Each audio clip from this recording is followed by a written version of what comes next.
she has to get there and flip the switch. It's not being recorded yet. Usually she turns the mics on after she does the video, so you can just like, oh, we're good, you know.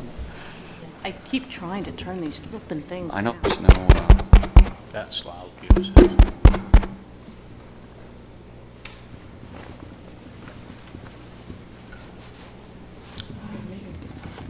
That. oh yeah. Oh, there we are. I just got my notification. That what? So I subscribed to the city YouTube channel and I just got my notification like, oh, there's a live video. You're such a nerd. Really? I am, I'm telling you, I'm not kidding. Like, I actually am. Right.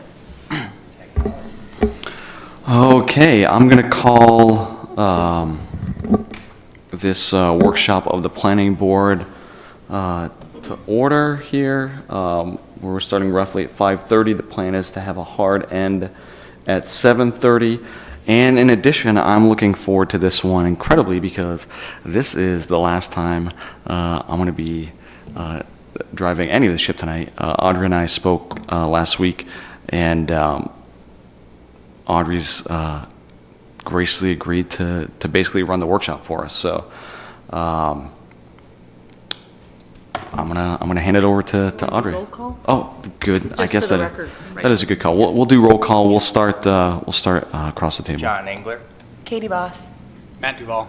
Dan Carroll. Evan Sear. Audrey Knight. All right.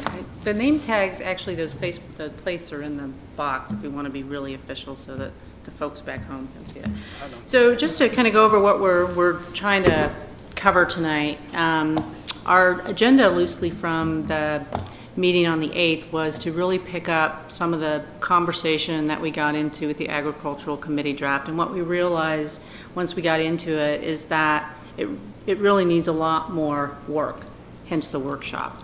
Only because we wanted to clarify a bunch of things and we really didn't want a committee to just be created that meets once a month and doesn't have any horsepower and doesn't know what their agenda is. So that's primarily what we want to dig into today. I also have new members that weren't part of the original process that the planning board went through from, say, January through June when the planning board was reviewing the mayor's Agricultural and Resource Protection District MAG-RP committee draft language. And so the planning board went through 3 workshops before arriving at recommendations on the review of the draft language that that the council directed the planning board to review. So I want to make sure that you all know that approach, and I know you've received the memos and I've handed out a lot of paper, but if you're like me, I get the paper and I may or may not look at it, and if someone walks through it with me, then I'm guaranteed to actually get it, or at least forced to review it.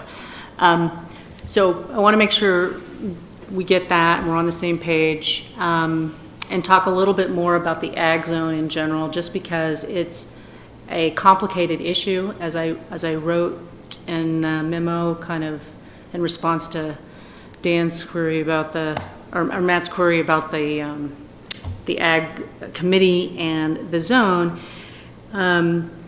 It's like playing whack-a-mole or playing with a Rubik's Cube, because the way this zone was set up originally was primarily for growth control measures as much as a concern for ag land, and the mechanisms of the 50% income rule and farming activity before you can get a residential building permit has really, stopped people from moving forward with a lot of things, because the 50% income rule is pretty stiff unless your income is maybe $10,000 a year. So it's been an issue for a while, and it has percolated over the years many times, from the 80s to the 90s. One of the materials I'm going to give you is the approach that the planning board in the 80s took when addressing this same issue. So you guys aren't alone. The city council isn't alone. This thing keeps resurrecting and dying and resurrecting and dying because it's a complicated formula. And we did some extensive research across the United States to find zones, any other zone that is controlled by income. It's a strange anomaly. It is not a good way of managing land use. As you in the planning board kind of realize, how would you review that? How would you monitor? How would you enforce it? And it's just filled with pitfalls. You wouldn't require any other business to get a land use permit or a building permit based on income. So over the years, there have been legal assessments. I'm going to share some of those with you. The bottom line is that there is a basis for using it because it's a measure and an indicator of the use, right? So you obviously, there's no debate if you're generating income from ag, that's your use. So legally, you can fall on both sides of this fence. So I think that's why it hasn't been pursued, because both arguments can be made, that as a measurement, it is there, and there's a direct nexus between the approval and the use. So that being said, I'm going to give you that material as background. I'm going to touch on it a little bit, but that being said, I want to make sure that we cover some of the nuances of the zone. So we're going to focus for the first hour on the committee, see how that goes, see where we're at with it. If by 6:30 we've reached a good point to pull things together and make some recommendations and have a substantive discussion at the public hearing again on this item, then we'll break at 6:30 and go into the ag zone information, city council information, and the issues that are likely to be brought up, and some of the other, anything else you guys want to talk about. So does that sound good? All right. Yep. So for those that are just catching up, there's a long history here. I'm not going to go through all the details, but suffice it to say, most communities in the U.S. were either established by ports, trade routes, or farming and water resources. So this is no different. Water, good land, farms, industry. We start this saga of the Ag Resource Protection District in the 50s, and here we are with the same concept in place. There have been re-examinations, but every single subsequent plan and body has maintained the concept of centralized compact growth in the urban core to reduce municipal costs, stop sprawl, and protect the rural landscape for its resources, farming, and potential future uses. We had a lot of push after the comprehensive plan to address several issues between 2011 and 2016, and as a result of some of that effort, I think the Conservation Commission was created, and I'm going to review a little bit of that. There was a big push to really firmly address the Ag and Resource Protection District, so the city coughed up 50 grand for a consultant and put together an ad hoc committee. They had a year-long effort, came up with some substantive recommendations. We're going to touch on that, because that is kind of the beginning of this concept of the committee and the need for it. That kind of brings us, that was completed in 2018. The mayor developed his committee because there were some issues that he wanted further addressed than the committee recommended at that time. So that committee went forward and recommended proposed language, and that's where we are today. Again, the origins of the Ag Advisory Committee, the ad hoc crossroads recommendations. The Planning Board reviewed this and made similar recommendations for an Ag Committee, and the Conservation Commission was developed in 2015. So I'm going to review these items. It was to serve an advisory role for City Council, Planning Board, and city staff during the length of the contract. The important realization that's on the centerpiece of this is that there's no simple answers. The policies to be enacted depend on the purposes the city wishes to uphold by protecting farmland, which kind of reiterates what I said before. So the primary recommendations, creation of a permanent committee in the city of Auburn to advise City Council on policy development and implementation of the agricultural, forestry, and resource protection initiatives initiatives, similar to agricultural commissions formed in other communities in Maine and nationwide. So he was really talking about an agricultural commissioner's role. And I don't know how many of you are familiar with agricultural commissioners, but ag commissioners typically monitor crops. They have an inventory of farmland. They have an inventory of what successfully has been farmed and produced over the years. They track production and yields and work in the support function about pests and issues and serve as a resource for any number of things. Usually they are paid positions, and they have a lot of tasks in serving their constituency, which is the farmers and landowners. So in communities where there's billion-dollar industries, clearly it's a very important role. In their GIS system, you can tap on any parcel of land and it will tell you the yields and the crops and the owners and for the last however many years. And that's a city role that's paid for? Usually it's a county, Okay. a larger jurisdiction, county commissioners, county ag commissioners. That's kind of a typical thing around the country. Well, I'm not sure how it functions here in Maine, but it probably does function in a similar fashion if there are commissioners in Maine. yeah, I think what's atypical about northern New England is that we tend to do things at the municipal level instead of the county level. You don't have to start going that far south where everything's at the county level, even, you know. For these education, larger, for everything's these, at the particularly county these level. larger land area Yeah. and service provision. And it was ag extensions, you know, those are nationwide. Ag extension programs are nationwide. So there's a lot of bodies out there that have been around for centuries that serve in this role. So I think their vision in that way was specifically, I mean, it wasn't just for agriculture though. They essentially talked about agriculture, forestry, and resource protection initiatives. And we'll touch on the resource protection and forestry as it relates to the Conservation Commission because there's some overlap that we need to address.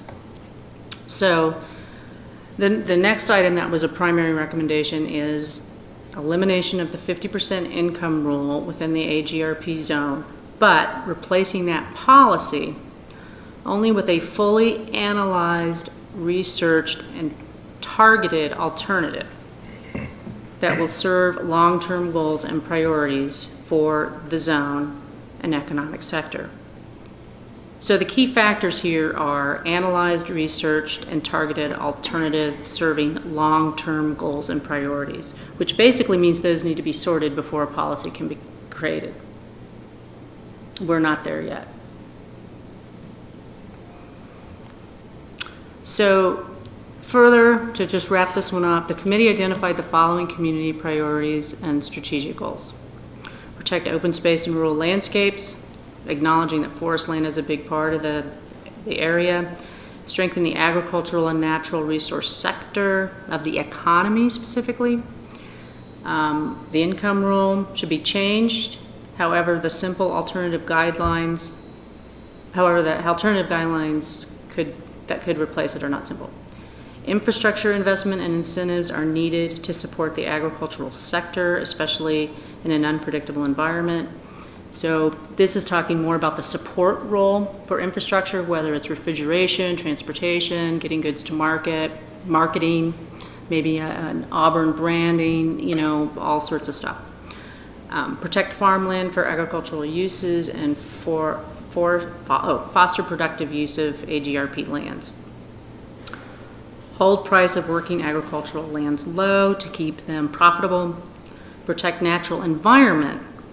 So this kind of gets into it's not just about ag, it's not just about farming, and that's where it gets we get a little squirrely between what is this committee going to do?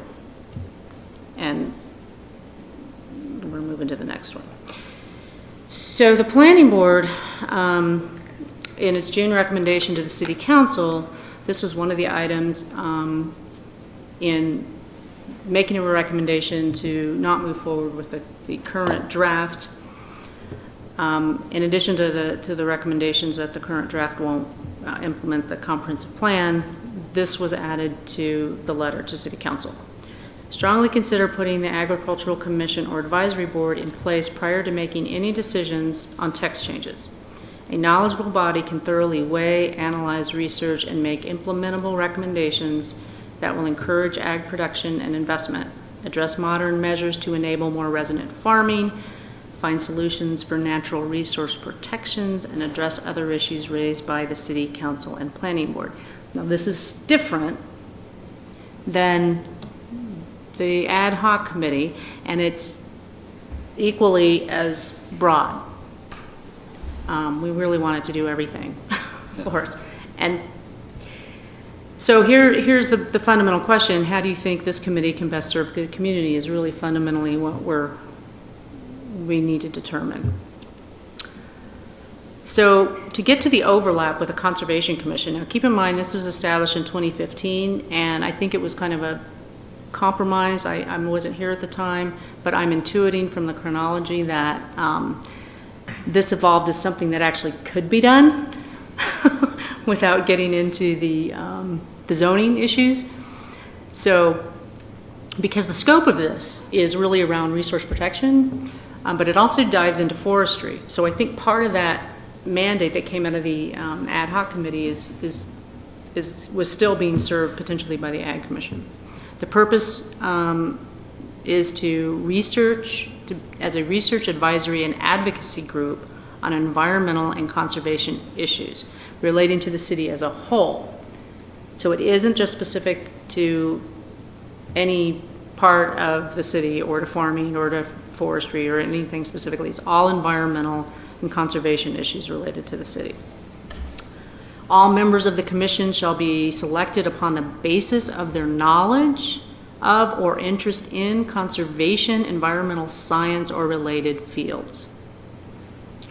Their scope to review, analyze, document, and work to conserve or maintain or protect open marshlands, swamps, and other wetlands, to contribute to the discussions and research and recommendations around park and trail plans, the same activities regarding open space areas, particularly with grants and seeking those and suggesting them, improving conservation assets, and this was a specific quote, they shall develop a plan for and provide advice to city staff and agencies regarding the management of the community forest, including the anticipated impact of proposed development. I don't know where they are with that, but that's a pretty big task. And I'd have to do a little more research to determine how they've defined community forest, whether or not it's... Is that That's not like all forested lands, or is that? There's nothing on the map that says this is the community forest. Is it publicly owned land? Is it privately owned? and must they be Quasi-municipally owned? Yes. members of A lot of that? that too. So yeah, in this conservation committee, they're all residents of the city. There's 7 members on the board, appointed by city council, and this is their role. So clearly there's a little bit of overlap between what's being proposed right now for the Ag Advisory Committee. Everyone caught up so far? Do you want me to pause and take a breath? Can I ask a question? Yeah. Do you know how closely our commission, because sometimes Auburn has a tendency to sort of do our own little extra above and beyond what we're asked to do. Like we're good at that. And I know the Conservation Commission was, if I remember correctly, partly derived out of a need to create it due to state statute. And how much of this is coming from state statute and how much of this are they required to do? Like, are they allowed to do more than what's in state statute? Did we ask for that, or did that come up at all when you were looking at stuff?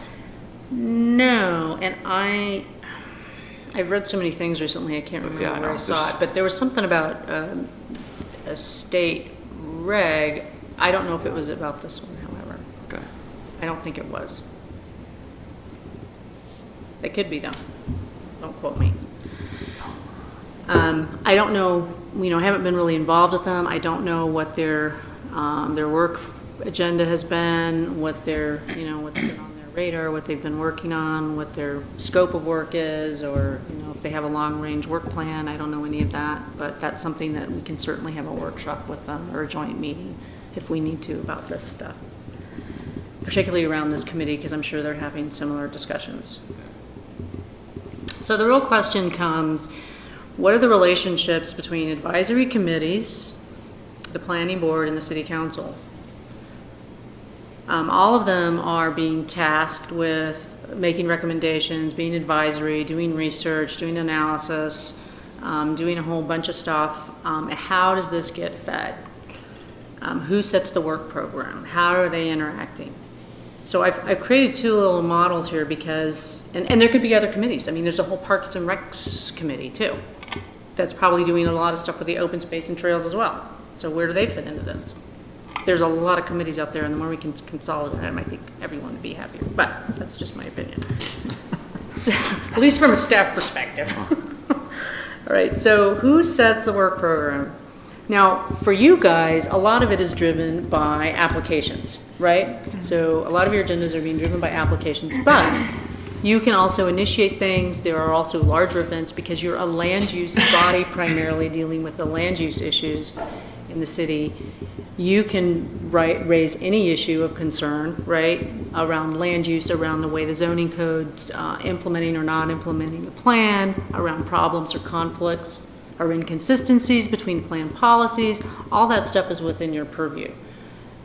Now, granted, when you're meeting once a month, getting into the meat of these things takes some effort. So, and of course, if there's a comprehensive plan or a major rezoning effort, you've seen that you would be at the forefront of making those recommendations. So again, let's say we have a ag advisory committee, and they're responsible for, as the ad hoc committee recommended, researching policies on the ag and resource protection district. So they're going to meet, they're going to come up with their issues, approaches, potential policies and recommendations around that zone, that land area, then the comp plan, and then the zoning category. How would that work with this body? How do you want it to work? How should it work? So, I mean, that's really what this is, kind of what's that dynamic? Are they going to operate independently and bring things to you? Yeah, I feel like that's a recipe for work duplication right there. Right. You know? And same thing with the Conservation Commission and, other bodies. And the City Council, right? So Well, we're all already- like doing our own little orbits, and it's very inefficient, so Well, we we're don't already want seeing that with the Conservation Commission, we're like, there are things that are being duplicated that don't necessarily need to be duplicated, like, where we could talk to them and they can make a recommendation about something, or they could talk to us and we can make the recommendation about something, but we're doing this sort of odd thing where we're Parallel. making like independent recommendations. On the same- And then what we do is we end up sort of sending this disjointed voice on land use to the council, and that's, Painful. yeah. Send mixed signals also. Speak up just a little bit, please. It's hard to hear. I know it's just a workshop. Oh, I thought the microphones were, we had this big reverb problem The earlier, so we microphones were were turned keeping our up quite a bit distance. earlier, so. Yeah, so I think why don't we just take a pulse and, this is a good place to pause because I've given you a lot of information at this point, and this is a critical question, and it may get to this point. Is the Ag Advisory Committee really meant to be a farm support body that's really around agriculture, regardless of the zone, regardless of whether it's in the ag zone, the rural zones, anything? Just let's support farming activity in all the ways that an ag commissioner would support farming. Is that its role? Or is this supposed to be a geographically based committee that's dealing with all issues related to the land in the Ag and Resource Protection District, which is 40% of our land area? The ad hoc committee kind of straddled that fence. and said it wanted it to do both. I think that's a tall order. I could be wrong. There's a way it could be done, but they probably have to be working full-time on this, or at least, meet every week or something. Or they'd have to have a lot of horsepower. And I mean, in terms of their members having a lot of time and energy to work on this stuff. And we can't make that a requirement. Do you have at least 40 hours a month to work on this? If not, you're out. I mean, maybe that is a criteria, I don't know. But those are the kinds of things that it would be really great to just get your idea on this, because we started in this road, but before I think we can go forward thinking about the composition, the membership, and their scope, we really need to make these determinations. So can I just restate what I think you're asking so I can think about it better? And that is what the relationship should be between the four bodies up there, essentially, which is who tells any kind of ag zone. Well, actually, I heard you say two things. Who directs them, an ag committee, and then also what should they be focused on? Those are two different things that it sounds like we need to sort. Am I Yes. right? Yeah. That's what Yes. we're talking about? Yeah. Okay. And I think their content or their focus should be the first conversation, because then who drives them will, Exactly, be I driven agree by- 100%. If yeah. it's, And- I see it as focusing on the ag zone. That's Well, the- I guess that's my question, is how much freedom do we have Or time. to make that determination? Is that our job to say, we think this commission should focus on agriculture, or we think this commission should focus on the ag zone? Who's, Well, you know what, while you were saying that, I just had one of those Moments. epiphanies for all of the worlds collided. So maybe what happens here is we have, an ag advisory committee that really, their purpose is really to support agriculture, no matter what land it's on, to be functioning in that ag commissioner role. And then we have I hate to do this, I don't want Another committee? But we almost need to reinitiate the ad hoc committee to be a standing committee, in other words, that's maybe derived from the membership from all of these committees that are dealing with all of these issues, for the Forest Subcommittee, the Conservation Commission, the Ag Advisory Committee, to work on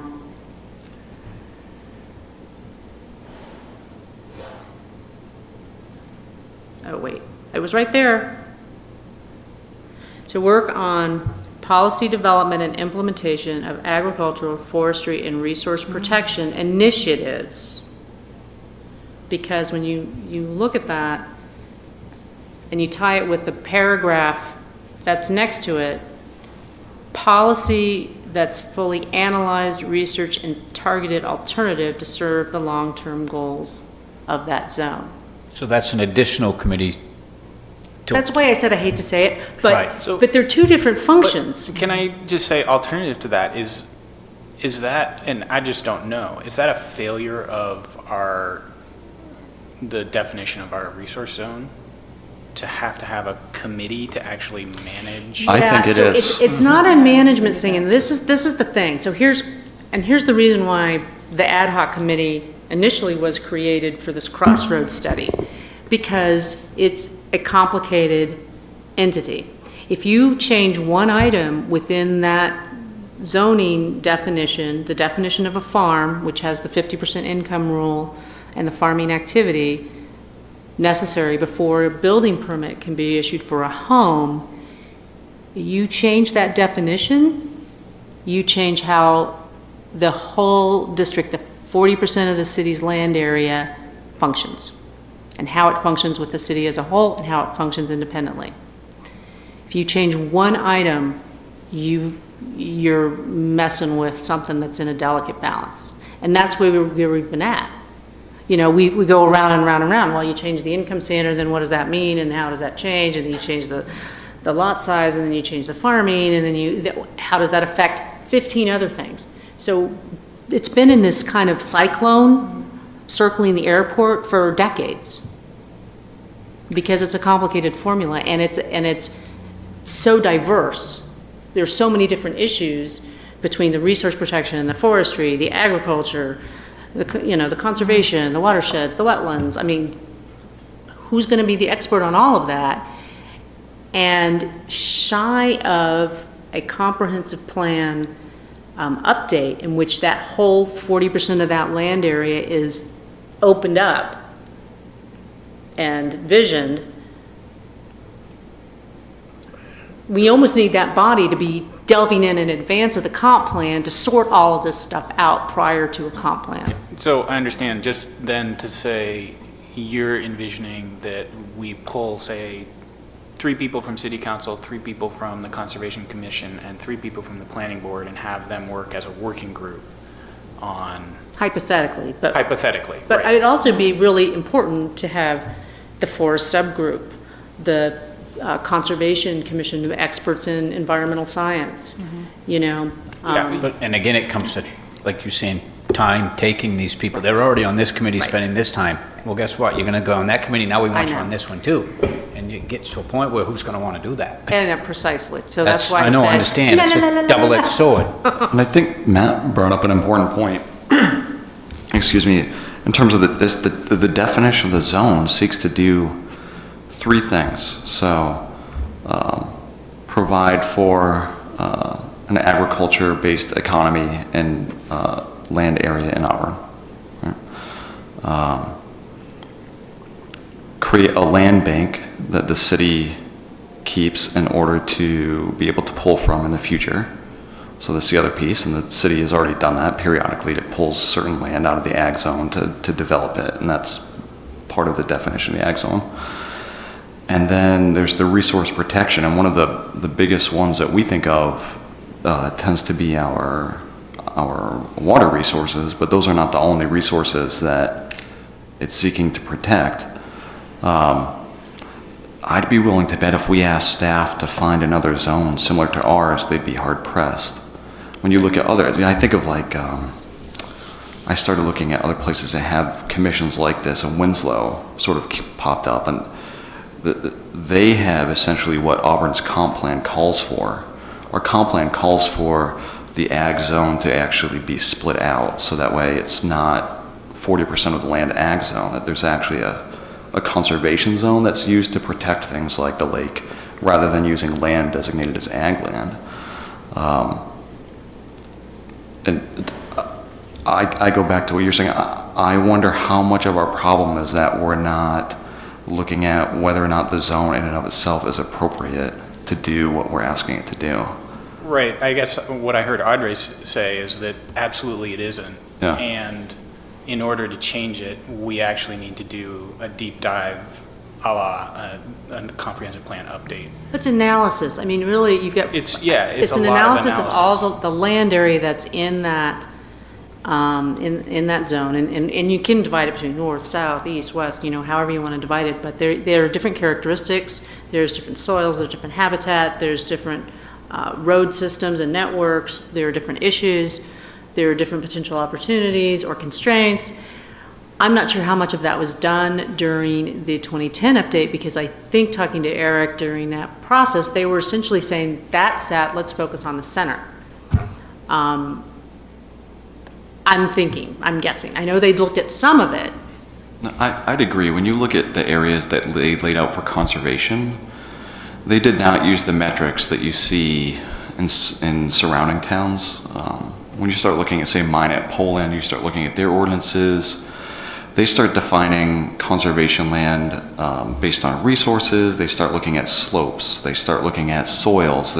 They start saying, okay, they don't have an agricultural zone, but they have a rural zone that promotes agriculture. And that zone is based around not only where agriculture's traditionally been, but specific to soils, right? And but then an area like we have, like the Delecto farm out on Riverside Drive, would not be zoned agriculture based on the metrics they use, because the slopes are such that makes more sense as a conservation land and a resource protection. And so I hear what Audrey's saying, and I think we have models in surrounding towns to look at,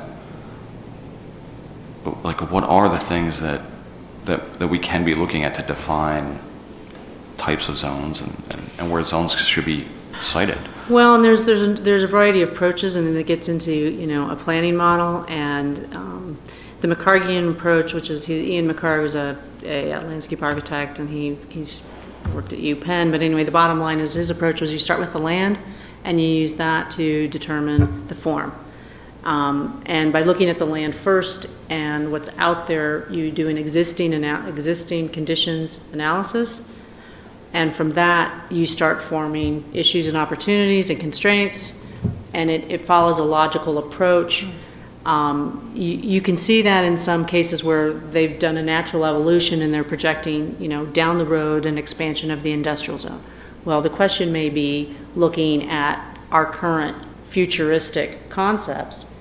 Is industry, big industry, as we typically think of it, really where the future's going? Is that really, do we really need more land? And, so those are the kinds of questions when you get into looking of opportunities, you start analyzing, well, is the industry going to expand? Do we need land for industry? Is that a use that we need? Or do we need more land for homes? Or do we need more land for X? Or is the land around the industry all in wetlands and in prime soils? So if that's the case, then the prime soil should take precedence. And then you get into this, well, what's most important? Is industry more important or the natural resources? And it's that constant battle that planning plays out all across the world. So we don't want to go there yet if we don't have to. But because the zone's so complicated and there's so many issues in it, that's why this ad hoc committee covered all the bases. Act as an agricultural commissioner, but also address all the issues. The forest, they had an acronym for it, AFRC. Now, the resource protection and forestry, you could argue that the Conservation Commission already has in their mandate. I don't know. I don't know if they've embraced that or if that's their perception or if maybe their charge needs to be amended or expanded. But that's an option to maybe expand some of their... So if you pass that off, I say pass it off. But maybe Conservation expand their Commission. mission a little more. That would offset some of these tasks potentially. I like that. I like the idea of a conservation commission that deals with resource protection citywide, conservation citywide, not in one specific geographic area. An ag commission that promotes agriculture. I know you like ag. I think I'd like to see that be something that looks at citywide policies rather than specific to ag zone. In the same way that the planning board looks at land use and how we define land use. And I think if we could kind of define everybody's role there, I think you could see... Clarify a lot. Yeah, I think you could see a very collaborative, because no one's stepping on anyone's toes at that point. Yeah, I agree that abstracting function from the actual land is probably a good idea, right? So just as you were saying. Yeah, like, for instance, you use the Delecta farm. If you look at that property, that's not prime for a subdivision. So does that determine how it's addressed? Yeah. I support what you're saying, that the Ag Committee could really serve the entire geographic extension. Because, I actually farm in the general business. I'm a cannabis farmer. So I would like the commission to potentially help me as well. Well, we do pride ourselves on saying that you can farm anywhere in Auburn. You can row crop in every zone, right? So. Yeah. Oh, sorry, go ahead. No, go ahead. Kenny. Well, I was just saying that I think looking at the actual land itself and then determining the uses from that is obviously a really, it makes a lot of sense. But then also we have to keep in mind what the goals are so that we don't chop up the land by parcel to say this parcel is farming and this parcel is industrial, and, because the land is really variable in our community. So keeping in mind what those goals are, and if we need to refine them, that's fine. But saying, again, are we trying to land bank? Are we trying to support farming? Revisiting those goals and then marrying that with looking at the land itself and determining use. And I just wanted to say too that I also think that, expanding this committee to look at all agriculture across all of Auburn makes sense because we're trying to support our local food economy. The economy doesn't happen just in one zone. Yeah, the farmer's market happens right there. Right. You know? So just, I want to be clear, Katie, are you saying that we now should set the goals and then look at the farm, or is that something that, were we to do a comprehensive plan update, That's what I'm thinking. that's the approach you would take? I Right. completely agree with that. If we're doing this, if we're giving the task to this group to say, do this research in preparation for the comprehensive plan, look at the land and then back into what the uses should be, keep in mind what those goals That are there as are well. goals, that the stated absolutely. goals, so that it's not, Yep. doesn't become a camel. But I'm not sure we would tell the way we're talking about it, would we tell an agricultural committee to actually do that work on? I don't think they're capable. I mean, the analysis of 40% of the land area that needs to be conducted is not the sort of work that a committee can do, frankly. Right. Right. Okay? It's research, documentation, analysis. It's preparing a lot of materials and maps and data. It's not something a committee's going to do or want to do or have the time to do. Or has the ability to, right? Right, or has the ability to do. It's more the kind of thing that should be done by a consultant or by staff in preparation for a process that is logical, predictable, and everyone knows about, that everyone can chime in on, and everyone can be knowledgeable about. And so, without that process, we get into a little bit of a quagmire. We'll go into, once we complete this portion, we'll go into some of the things that have been said about tweaking the zone and amending the zone right now. But what we've been asked to do is to make a recommendation on this Agricultural Advisory Committee draft. So that's why we wanted to delve into this. Do you feel like we could move into some of the components, or do you think we're still working on consensus about what their role and purpose is? So I would suggest, and other people can chime in, that their role and purpose should be agriculture across Auburn.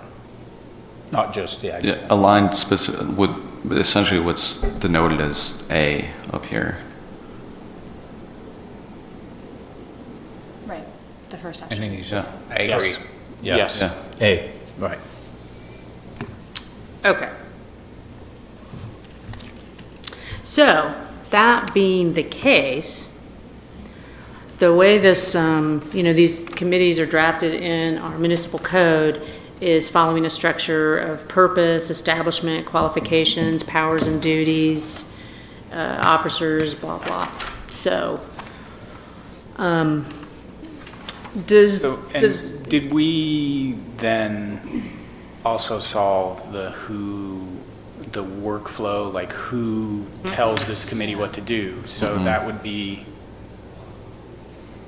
I think, probably something that we should talk well, about. let me address what agricultural commissioners do.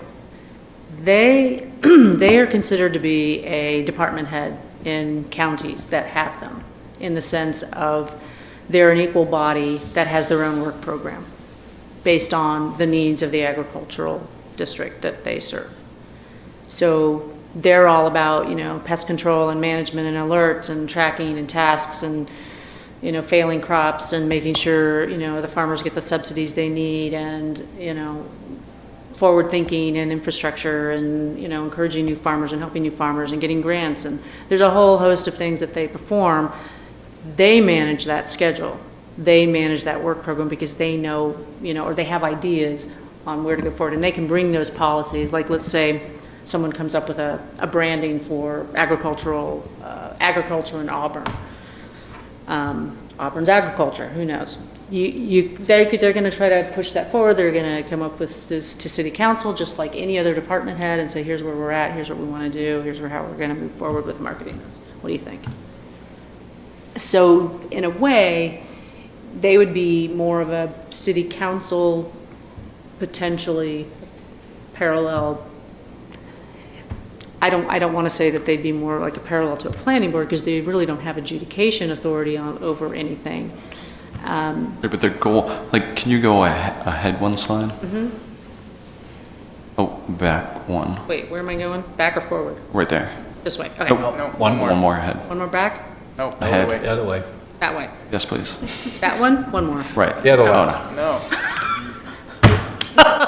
Go to the one that has A and B on it. Oh, I was just there. Okay. There's a lag between the laptop. I think Right, there- exactly. You're doing this, but Yeah, well, we're not seeing it there. Yeah. So what I'm hearing is that the purpose is what defines their workflow, Yes. and that they will define, that they would look and say, okay, our purpose is to promote the following. As this ag commission or ag board, we believe the following steps are required in order to meet that purpose.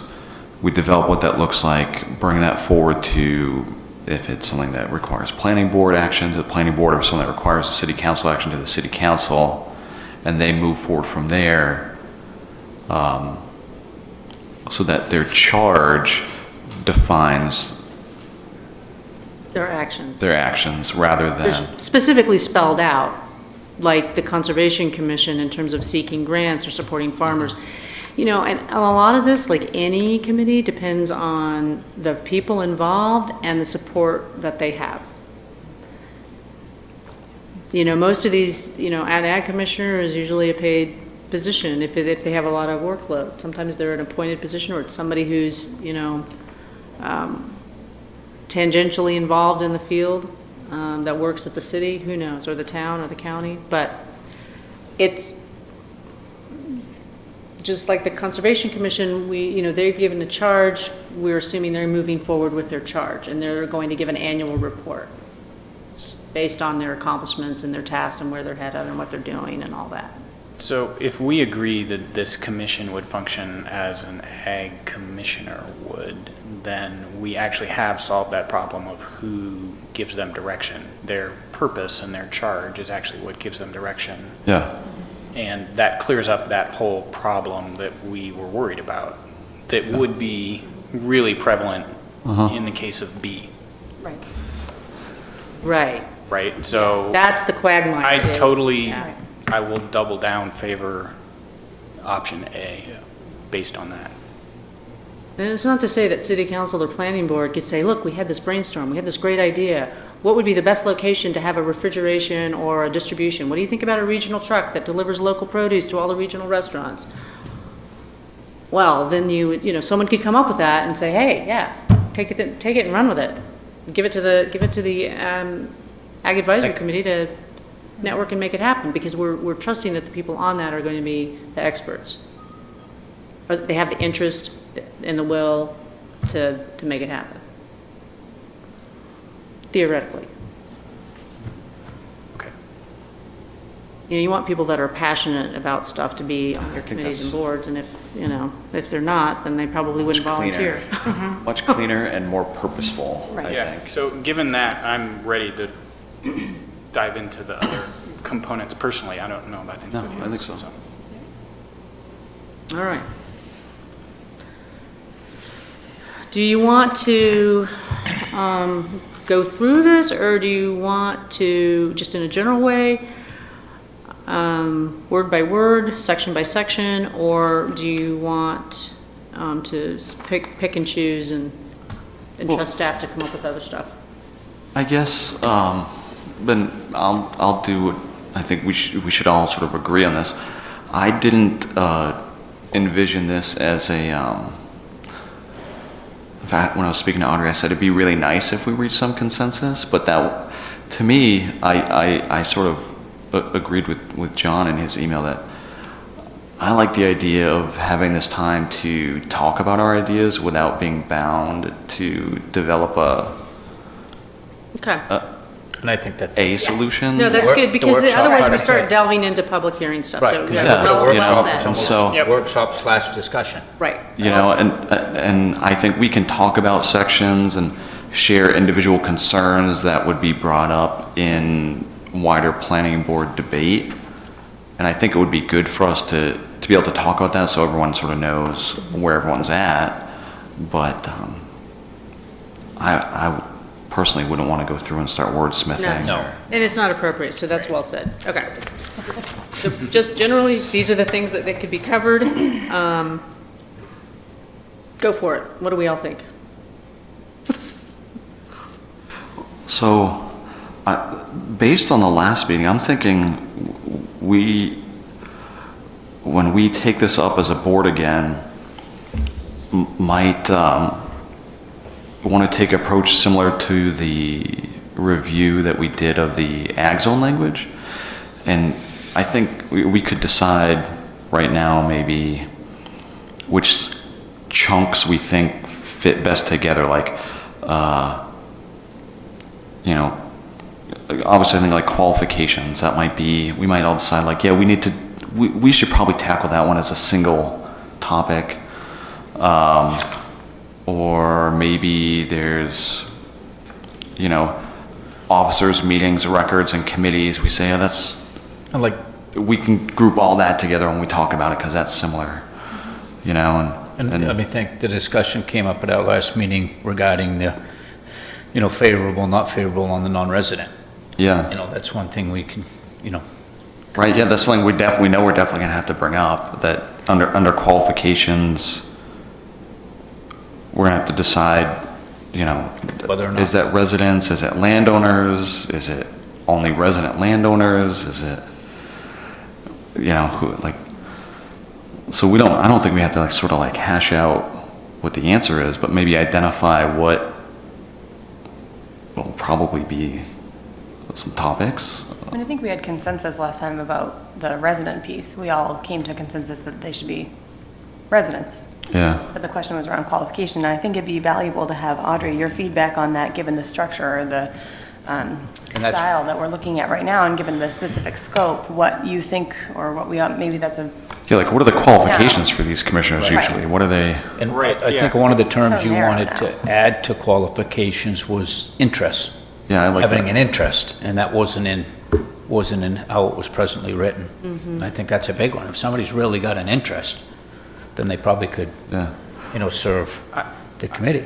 Yeah, I would just also, so I think a lot of this discussion is really different if we use the assumption that this is option A Yeah. here. Like, so if so, then the purpose has to completely change. So we need to talk about the purpose. There's going to be a lot, I mean, I was just kind of scanning Then through this, and it's going to take a every lot of single section restructuring. Yeah. needs to be restructured. And I would almost look at doing a parallel with the forestry component in the Conservation Commission, which essentially calls for Lewiston and Auburn to work together on forestry issues. I don't know to the extent that it would be parallel with Lewiston in terms of their farming economy. I'm not that familiar with it, and I don't know what they have that's a parallel.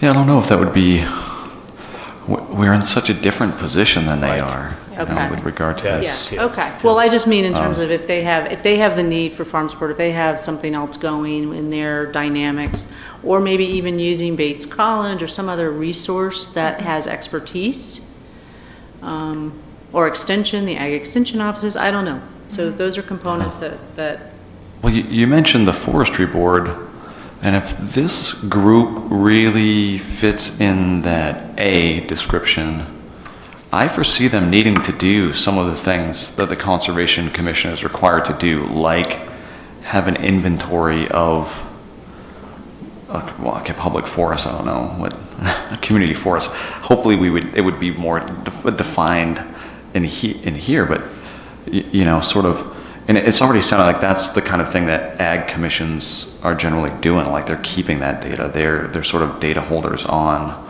that industry and the resources available. why don't we do this? Because we don't have all of our members here, and we don't know the tenor of the other members of the planning board, going into much more detail on this structure probably is inappropriate. So maybe we just flag the areas of discussion so that we can bring them up to the rest of the board at a later time. So it's the membership the residency and qualifications. Qualifications, purpose. Purpose. As Matt pointed out. Which I think that A, I'm going with sections 1 through 7. Okay. No, honestly, Yeah. like Yeah. if Yeah. because this was all derived, and I don't know who derived this and whose job it is to then, with a new purpose, re-derive all this stuff. Yeah. But this has to be this If we thing- end up making that if we recommendation, make then it this would be rethought. recommendation, Yeah. this thing is no longer useful. Right. Well, I hear what you're saying, and correct me if I'm wrong, the question is starting to creep up. If we feel that this should fundamentally be changed, is it our job to send them a new document? That's where I'm Right. going. And I'm wondering if it's not appropriate for us to send them a new document, but it is appropriate for us to say, our recommendation is the purpose be changed to A. a Yeah. purpose that is in line with A. Yep. That when it comes to qualifications, maybe we can make some more specific recommendations. When it comes to the committee duties and powers, maybe we utilize a recommendation similar to the purpose recommendation where we say, the purpose, the powers and duties we recommend should be aligned with this purpose and can include things like, and maybe we can create a list of things we think that it can include or should include. So that way we're not drafting a new document, but that as a board we are saying, we're letting the council know what we think needs to be changed, giving direction on what that change should be without Rewriting. rewriting the document, yeah. And I Yeah. think who providing- drafted this? Don't know. It was Was a committee- 2 counselors, and they appointed additional representatives. And Katie and John were, We were part of the tail end of that. We Once were the asked to review draft- after Yeah, the and draft, but we weren't part of the draft And formation. well, I apologize for that too, because I was, as the chair, I was the one that was originally invited to that. And I was led to believe that my role was to give substantive feedback on a new draft, not review a possible final draft. And so when I asked planning board members, that's sort of the pitch that I gave you, because that was the pitch that had been given to me. And I was happy to sort of step back. More than one planning board member wanted to go, so I don't need to be there. You guys go, But so yeah, all right, well, That's something I wanted to clear I think we up. need Yeah. to drop it at this point. Yeah, right? I think so. And just, yeah, go ahead. Can I make one more? So for the list, like in powers and duties, I'm completely unfamiliar with what ag commissioners normally do.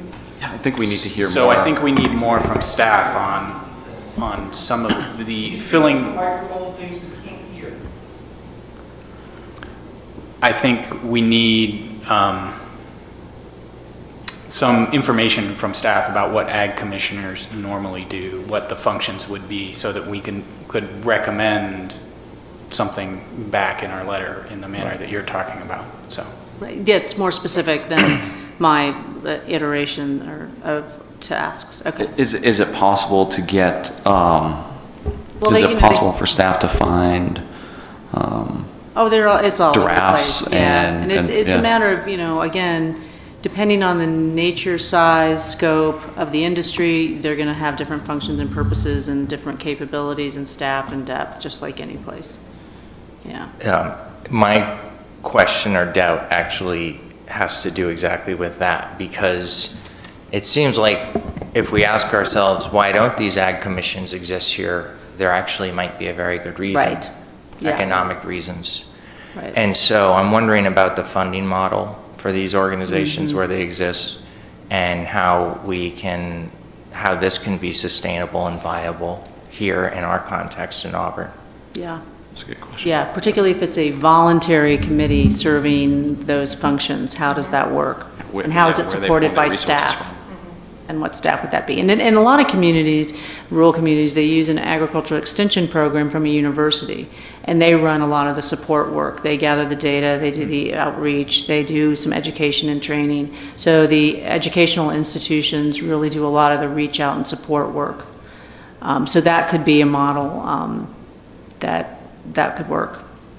given, I don't know what the robustness of Bates is to be able to do some of that, but I don't know, just a thought. We'll go into it a little more, but you're right. I mean, doing inventories and mapping, committees, that's hard to do. I mean, unless they do, hey, let's take a field trip on Saturday and go document this wetland. I mean, that could be fun. I don't know.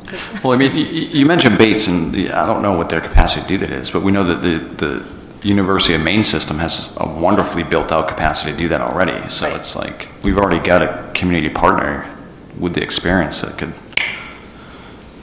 Right. roll out tomorrow, And we know that there's willing partners in the state as well. And it seems like actually an ag commission really could be effective with a pretty lean budget here in Auburn, utilizing partnerships with those types of organizations. So, I didn't mean to discourage with my comment. Yeah, no, but you're right in terms of their expectations of what, they can do as a volunteer organization without any funds or mechanisms, and having to write grants and do all that stuff as a volunteer advisory board is a tall order. I just wanted to clarify about what our next steps are, because we're going to bring this again to our next full meeting with the full planning board. And are we going to have this presentation again for the additional staff members or the board members, I mean? What I think we'll do is, we can summarize the workshop. I'm going to make all of these handouts and the PowerPoint available. I don't think what will be more of a summary of the workshop, and of course this is on YouTube, they can play it. Yeah. So we can talk about that discussion and you guys can share it. We'll just have it as an agenda item. Okay. Remember the public hearing was tabled, so we would put that on the.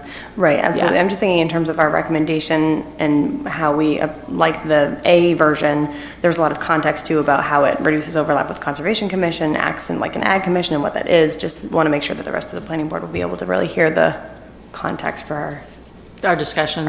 yeah. Well, and so you've already just, you're a great vocal spokesperson right there. And the other question I had was about that AFRC, and the way that I was envisioning it was that, are we proposing that that also be created as well as this ag commission that's more focused on just agriculture? I don't know. I mean, I've had a lot of different thoughts about this. I mean, there's a couple of different models. I mean, it could be that, we take specific geographies and we break things down and we say, hey, why don't all these three committees look at this area or this issue? Or it could be that they work together. That's a requirement, that they work together on these issues or where there's overlap. Maybe the schedules are such that they can run parallel meetings, like the meeting times be at the same time in different rooms, so if there's joint issues or joint meetings, those can more easily occur. I mean, those are the kinds of things that from a functional perspective, if you really want them to work together or you envision that they will work together, you have to make it easy for them to do it and not have to do a scheduling nightmare thing. Right, yeah. As you say this, I'm thinking to myself, if the purposes are defined in a way similar to the way that we have been defining them, or the way we've talked about it, like what this model could possibly look like, it occurs to me that forestry and resource protection really already sort of falls under the purview of the Conservation Commission, and that by allowing for a synergistic structure in the way that we handle things and what we're looking at, we may not necessarily need an additional committee if that work is well defined for the Conservation Commission. And I think it could also actually help the Conservation Commission itself. I think sometimes there is an attitude batted around that they are only advisory in nature and therefore maybe need not be heeded as much as they should. Heeded, not heated, right? A model like this that we're discussing, I think, sort of helps remove some of that attitude regarding their work as well, I think. I guess what I'm saying is I think the Conservation Commission already has a role to play there. I'm not sure we need another committee, but I think in forming an ag committee the way we've been discussing it, it doesn't just help deal with ag issues, it helps the Conservation Commission to better do the work that it does as well.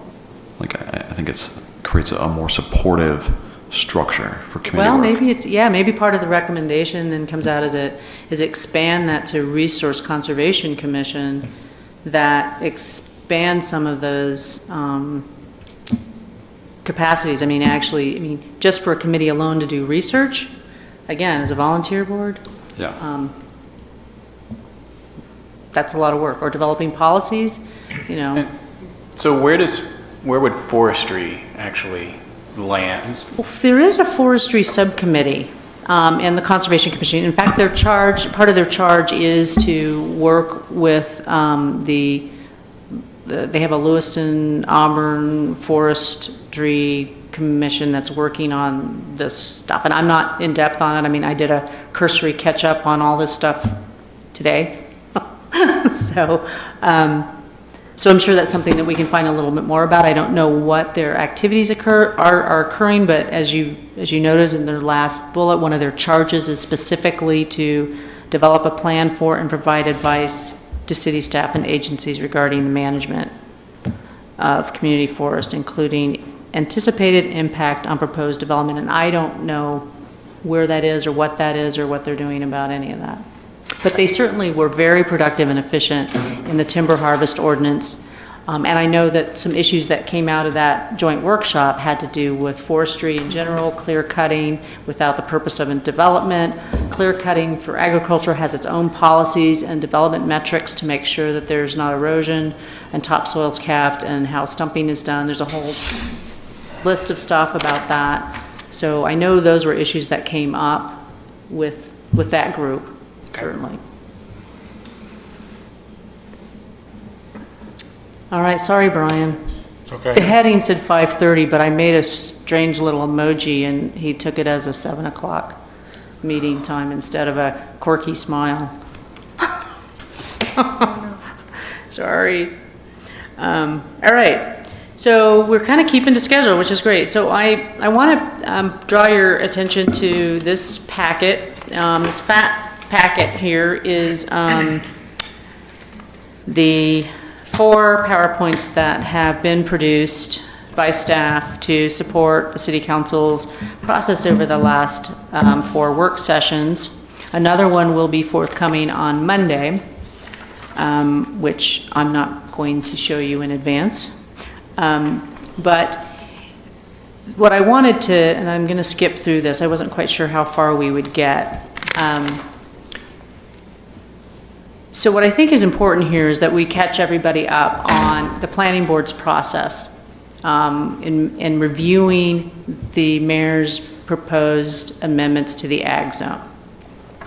So in establishing this discussion, the planning board first went through all the comprehensive plan, goals, policies, and strategies around the ag zone, reviewed the maps, reviewed the purpose of the ag zone in terms of the ag zone language, and all of that's available to you.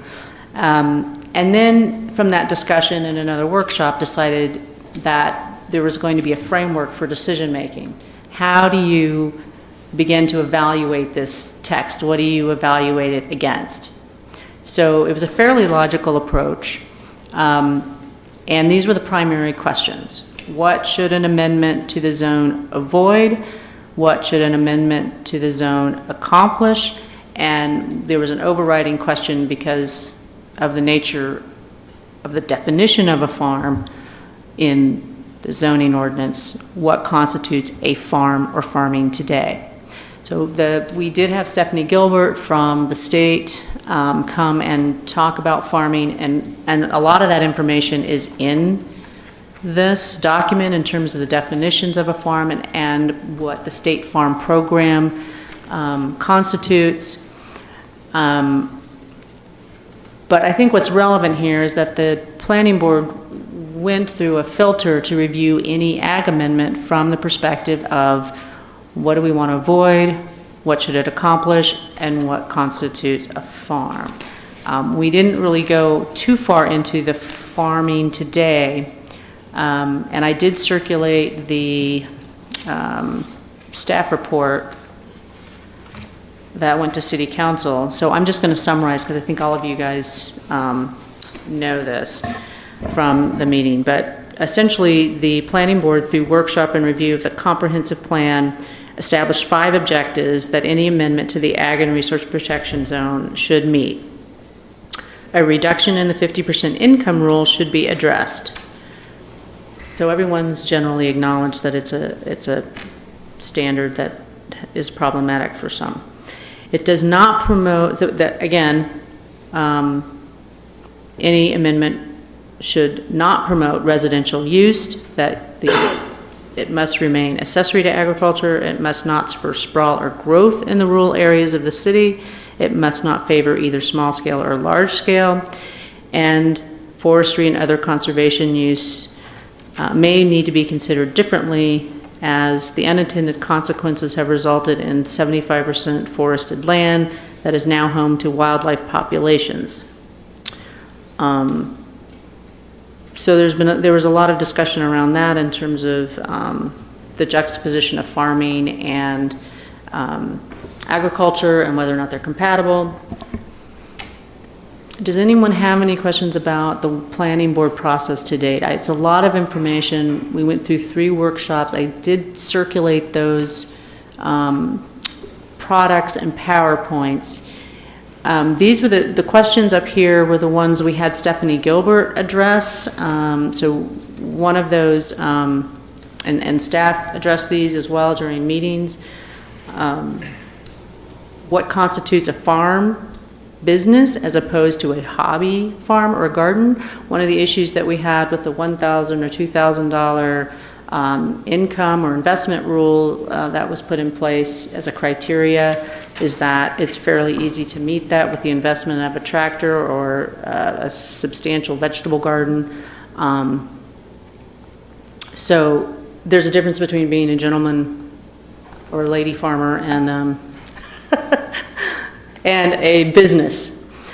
So does that count? Yeah, and I think if you're, basing it, if they're shooting for 40% income based on the Auburn's medium income, so for an $18,000 per year income, you're not going to do that with a hobby or a garden. So, I would assume that if we're shooting for a dollar amount, that dollar amount will drive it from a hobby or a garden to a business, I would think. Yeah. So one of the things we were looking at, as you look through the last, I believe That comes from the staff recommendation. Is that what you're wondering? Yeah, so we were looking at the staff recommendations. If you look at the last attachment that you have for, in your packet of PowerPoints, it's an October 7th meeting. You move to the back pages. Right. Or even at 40, 50, or 30%, I think if we're looking at income, that's going to define a hobby versus a business. Correct, and we've done a really interesting table to try to look at different scenarios in which, based on an overall household income and a farm income, how does this work? How does it look? So if you look at the back pages, it would be page 6 or slide 11 in the October 7th packet. Case study examples of using the median household income for Auburn as opposed to 50% of a household's income. Because of the fairness, if you have a 2-income household and someone works outside of the farm and makes more money than the farm makes, that is an automatic disincentive or makes a household incapable of building a farming establishment with a house. So that case study, as you look at the slide, says 40%, either using a measure of 40% of your household income or 40% of the median household income for the city of Auburn, whichever is less. So if you look at that, a median household income in the city of Auburn at the time in 2018 was about $46,000. So if you're, if it 40%, let's say your household income was $75,000, median farm income on 40% threshold, you'd need to make $18,000. If the household income was $46,000, it would be around $18,000, and if it was household income was $25,000, it'd be around $10,000. So those are the comments that were looked at in terms of this whole income threshold. And the difference, and the reason why we got into that minutia and delved into the weeds on this kind of thing is because we were trying to differentiate between a hobby farm and a business. And the original concept in the zoning ordinance is around farming as a business, as a way of making an income and making a living, and not just because you want to plant vegetables and have an organic garden in your backyard, or that you want to buy an expensive tractor and to mow your fields. And over the years, them farmers that are trying to make an income farming are obviously being depleted. Right, right. So these are some of the things that the planning board went through and reviewed. Just as a general discussion item, I know particularly for the new folks sitting here, what's your current understanding, or how well do you think you understand, or the comp plan in terms of the ag zone and the zoning ordinance around the agriculture and resource protection zone? I understand it. Well, I feel, well, I mean, I have a grasp of it as well as whether I was a new member or. Matt, I mean, is there anything I can answer for you about the ordinance or the comp plan regarding the ag zone and its current state? And the way the ordinance is really written currently, or the ag, no, I don't have any questions at this time. Okay. John, Katie? No, none. All right. So, moving along then, I won't go into, yeah. I will ask a question. Uh-oh. Only because I will ask a question that I think I have a pretty good understanding with regard to the answer to, but I think it's an important question. You asked about the comprehensive plan with regard to the way the ordinance is currently written. Are there differences, and what are the differences between what is described in the comprehensive plan versus what is currently in the ordinance? Excellent point. So this kind of goes back to our overview sessions on planning and zoning in general, but the comp plan establishes goals and policies and the land use framework, right? So you can get there in a whole bunch of ways. There are a lot of ways to implement a comp plan. The primary tool is the zoning ordinance, and the way the zoning ordinance is written and the densities and requirements within that zone are the primary tool, but there are a lot of other ones. Some of the things we did with City Council is we went through, and this again is in your packet here. I believe it was might be the 30th. I think it's the 30th. Anyway, yeah, September 30th, sort of mid-packet. So we went through some other tools. There are lots of tools in the portfolio of growth management. Growth has been a huge issue across the country for decades. Communities have grown by leaps and bounds, some by hundreds of thousands of people a year. Growth management tools have been in place around the country for decades. So there are a lot of different tools at play all over the country. Using things like cluster developments, changing the densities, TDRs, or transfer of development rights, conservation zones, conservation easements, purchase of development rights, forming urban growth boundaries where you stage growth so that to comply with or to meet the infrastructure needs as funds for infrastructure or adequate, what is called adequate public facilities ordinances, which state you can't grow beyond your ability as a community to provide facilities. So those have been in place for decades as well. So if your infrastructure and your services can't support beyond a certain area, that starts to become the growth boundary. They've also been in place for air quality conformity and any number of things. We have looked at, in fact, in states that have state mandated growth management plans like Oregon and Washington and California and Colorado and other states, they establish growth boundaries, and then for those large areas of land outside of the urban zones, those counties and jurisdictions are faced with how do we implement this? What's our zoning look like?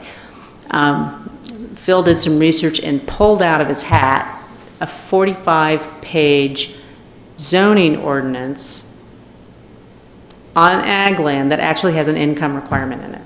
We were floored, but it's 45 pages, the ordinance itself for just that one zone, because it's so detailed, so technical, and so airtight. It goes through every single use, for even marijuana grows. It says if you have grow rooms, your lights can only be on from this time to this time. I mean, it's dialed in, and that's why it's 45 pages. But as an example, they use 80,000 as an incomer, and they use for farming, and they use 80 acres as the minimum acreage. Well, granted it's Oregon, but if you've got large acres of land and you've got major orchards and grapevines and vineyards, and there's a lot of capacity to do that. But that being said, there are a lot of different tools, and so our ordinance currently is a tool that they were trying to find a mechanism at the time in the 50s and 60s when this was still relatively new, trying to find a way to ensure protection of the resources. Specifically for what reason? Well, I mean, it's for growth management as well as protecting farmland and keeping the value of, at least from a taxable perspective for farmers, low, I would imagine. I haven't gone through the history of the purpose and their reasoning, but the Blackwell report is on the website and the ag portal.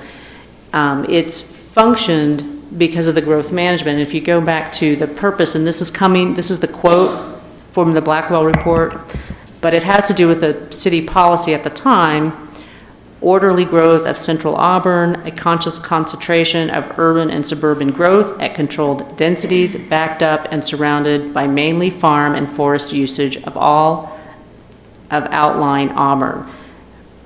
Further, it says restrict urban sprawl. And if you think about it, post-World War II, massive tracts of land, sprawl across the country, there might have been a resurgence, and so there was a lot of fear probably at the time that there would be a lot of sprawl development, because Maine probably didn't have a lot of, land use controls or much zoning at that point, I'm guessing, because there are still jurisdictions that don't have zoning in the state. So I'm imagining that they were trying to find some mechanism, any mechanism they could to implement their plan. So this has been incredibly helpful and informative. I'm going to back up to my original question. It may have been my fault for the way I worded it. So I'm going to try to, I told you I talk a lot, so I'm going to try to pull it in here. How well how closely is the current zoning ordinance aligned to the goals and proposed policies for that zone in the comp plan? Well, I would say So I apologize. Yeah, I guess I asked that. Well, that is a really good question and heavily nuanced. So I would say that as a whole, it would be a good exercise to look at all of the zoning ordinance and analyze how well that ordinance implements the comprehensive plan as a whole, period. Because there's a lot of disjunct overall.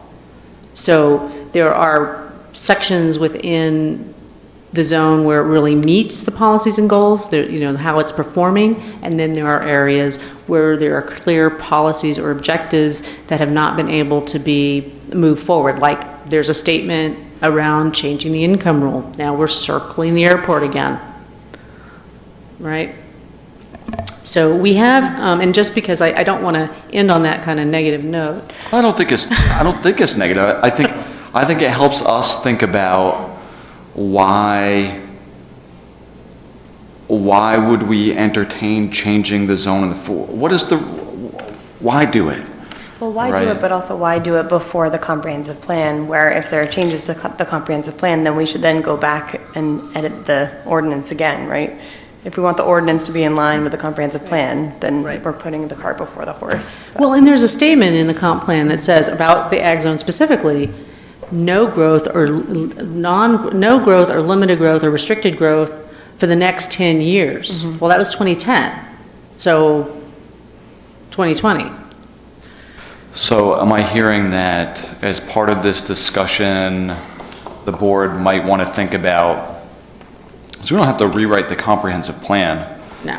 but that we should look at this specific section of the comprehensive plan, determine if we believe it needs an update, and forward those updates if we believe they are needed, determine what those updates are and forward those to council before. Is this what I'm hearing you saying? No, what I'm saying is that we're supposed to go through a new comprehensive plan process in 2020, as Audrey's mentioning. It's not budgeted for 2020, so it's going to have to happen the following year, I think, is what my understanding is. But I think we should go through, I mean, we talked about this back in May when we talked about the ordinance language. It took 3 years last time, though. No, I understand, but it's, So we're talking like we're talking 4 about years reiterating out. work minimum. over and over again. If we're going to redo the comprehensive plan, then we'll have to back into edits to the ordinance again, so. Well, I think John brought this up, and I brought this up in other discussions, but frankly, before you even go down any of these roads, you need to really think about what heritage are you leaving to your children and grandchildren? What heritage do you want to leave to your children and grandchildren? At the 200th celebration of the city, what is Auburn going to look like? What do you want it to look like? What is your legacy? And once you've done that, once you've got an image of what the city is going to look like in 20, 30, 40, 50 years, then you can start making decisions about how you want to zone it, what the pattern should be, what the land use should be. And until you've done that, until you've made those big decisions, don't start. I mean, because otherwise remember we talked about individual decisions and cumulative impacts, incremental changes, cumulative impacts. Ultimately, every single decision, every single lot, every single home, every single subdivision, every single development is there for hundreds of years. So what are we creating every single time we pour concrete or build a road, build a house, take down a tree? That's how planners look at it, and as a planning board, you're looking at land use and implementing the adopted legislative document, the comprehensive plan for city policy on growth and development. 3 years of work, citizen input, committees. The city council's job, your job is to implement it. So without a separate vision, without a different vision of where we're going to be in 20, 50 years, changing the zone becomes an exercise in how do we minimize the impact? How do we better implement the zone? How do we better implement the purpose of the zone? Are there things we can do surgically around the edges to enable more people to get into farming and have a home? Are there things we can do surgically that are not radical, that won't increase, as you guys decided in your June memo, that aren't going to spur farmettes, which are essentially hobby farms with big houses? On same subject, but just going through this. So we have approximately 19,000 acres in the ag zone in the city of Auburn, correct? How many of them acres at this time are being used for actual farming where they're making the 50% of their income? I asked that That question. is a question that we'd hope the Agriculture Advisory Committee could help us answer. Because if that was what the focus was 50 years ago, 50 years, I mean, where are the dairy farms now? Where are the cattle, the beef farms? They're not. Right. So, yeah. So why do we have that zone for that specific reason? And people that don't want to change it, well, it's not even being used for what it is. Because it's agricultural and resource protection, so just to, Do you think that you will still have the answer to the question I asked? You had mentioned possibly having it by the 21st. what answer? Which one? I had emailed. Sorry. No, I had emailed last week, and it was essentially the same question as Dan. Was a little filled out, which was how many. Was essentially how many residences are in the ag zone, and how many residents in the ag zone would be considered legally non-conforming because they're either not farming or they don't meet the 50% income rule even if they are farming. So I think we can come up with the number of houses in the ag zone. The Right. problem becomes split zone parcels. Because technically, someone with a home on a rural residential or LDCR with farmland behind them essentially has the capacity to farm that land right now. And whether or not they're doing that, those Right. people could be making, In the email, I specified for residences that are inside the ag zone, so like their house actually lies within the ag zone. So not say someone like myself who, I have a house, I have ag land, I could farm the ag land, but I don't have a need to build a house on the ag land because my house exists where it is, and I could get rid of my house and build a new Right. one and do all kinds of things Right. because it's not actually, Right. my house isn't sited in the ag zone. So the question is, how many of those things that are sited in the ag zone, right? And now Dan's asking for a very different reason. I asked because there's been talk of the concept of a special exception being used in variance. The key for a special exception that would limit building a residence is that it would not be harmonious with the surrounding community or whatever. Well, if all of the houses around you aren't meeting the goal, it would be difficult for the planning board and ag committee, anyone to say that you building a house that isn't tied to farming is inconsistent with the surrounding area. So Well, we asked the same question, yeah, but but it's- mine was out of a concern, but, Yeah. you know. Yeah. I get what you're saying, and it's because the definition of the ag and resource protection zone is diverse. It's not just about farming. So, I mean, it's, because the title is agricultural and resource protection, it tends to just stop at the ag zone and everyone thinks the whole zone is just about farming, and it's not. It talks about rural character, it talks about, rural character and resources and the landscape and, And I think to use for an example, as Evan's stating, so his land, refer to your backland, excuse me, is in the ag zone. Them acres, in my mind, are not being used as in the ag zone.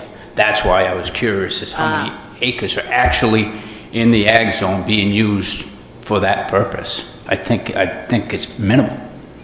But again, Audrey's point is that it's a dual purpose zone. Right. So, and we also have to be thinking about this, this is a point in time, if we do this research to ask these questions, we also should be asking people, would you like to be farming? And if not, why? Because agriculture in the ag zone does not exist in a bubble. It's impacted by national trends in farming, which we see people are leaving in droves because of the climate and the economy around farming.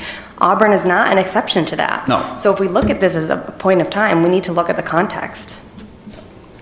well, and I think, again, it's really complicated. That's why I say it's a whack-a-mole. Agreed. And honestly, we don't have a lot of the stats that we need because, the zone's been in place for a long time. We have run into a few people coming to apply, but, in terms of having an administrative enforcement process that says, hey, everybody come in annually and tell us how much you made from farming, and it better be 50% of your income.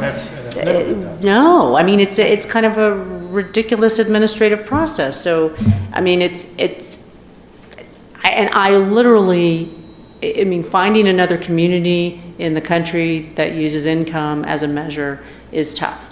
And I told you about that one in Oregon. It's 45 pages, and they basically, if you stop farming, your house gets taken away. But to compare, and you're right, even finding one in a different state, different community, and when you do find one, it's going to be totally different than our climate anyways. Well, and as you're pointing out too, and it goes back to the point that Matt brought up earlier, the zone seeks to do multiple things, and those things might not actually be harmonious in nature with each other, right? Yeah, and I mean, you look at all the uses. I mean, one of the things I did is I looked at all the uses allowed in the ag zone, and you know, it goes back to the origins of when this started coming forward. I mean, if you are actually involved in crops and applying pesticides and fertilizer and flying overhead and getting your combines out there, and there's dust and fugitive dust and all sorts of things like that, you do not want people living next to that. You don't want, you know, people complaining about the smells. We've had people complaining about Wallingford's farm. We don't want people to complain about Wallington's farm. It's in the ag zone. We want that kind of activity out there. So it all comes down to avoiding those nuisances. And it's like, well, you got your big nice house and you don't want to have the farming going on. And that's why there's this disjunct. And it's because once you have a predominant residential population, anyone trying to start up that kind of business where you've got smells and odors and dust and potentially chemicals, it's not a good place for people to be living and inhaling and dealing with. And I applaud the farmers greatly that are still farming and making a living doing it, but that's just going to diminish more than, you know, we're not going to get people to come and, okay, I want to be a farmer and make a living. Them days are gone. The people that are doing it work hard. Incentivize it, like we talk about in creating they're hard systems and workers. infrastructure, and Right. like that we talk about in the Blackwell. I mean, we could create a hub of agriculture if we invested in it. Just to throw that out there. I agree. I will interject that I would caution, I would read the Blackwell report in its entirety. The Blackwell report is specifically the sort of thing that led to what's across the street. And what it was really driving was... What are you referring to, sorry? Across the street? Right, so the north side of Court Street used to look like the south side. And it looked like the south side into the 60s, at which point it was torn down and rebuilt as an urban development, specifically based on the recommendations of the Blackwell report, because the Blackwell report really was tied to that post-war concept of... I'm sorry, I was referring to the Crossroads, the most recent report, Okay, I'm not sorry. the I heard Blackwell report. Blackwell. No, I apologize, Katie. Crossroads. I was like, Blackwell was great when don't it was need to get great. into urban but renewal. I don't want to hang my hat on that. Okay. I apologize. That is my fault for not hearing it. Well, I think this is a great conversation because it's a complicated subject, and I don't even know where we stand at it right now, but what I wanted to use as a parlay to this is a review of alternatives to agricultural resource zoning provision that was done in 1984, funny enough, not to be, you know, Orwellian, but it was written by the planning board and given to the mayor and council. This was their analysis and their alternatives analysis because, hey, 25 years ago, these guys were doing the same thing.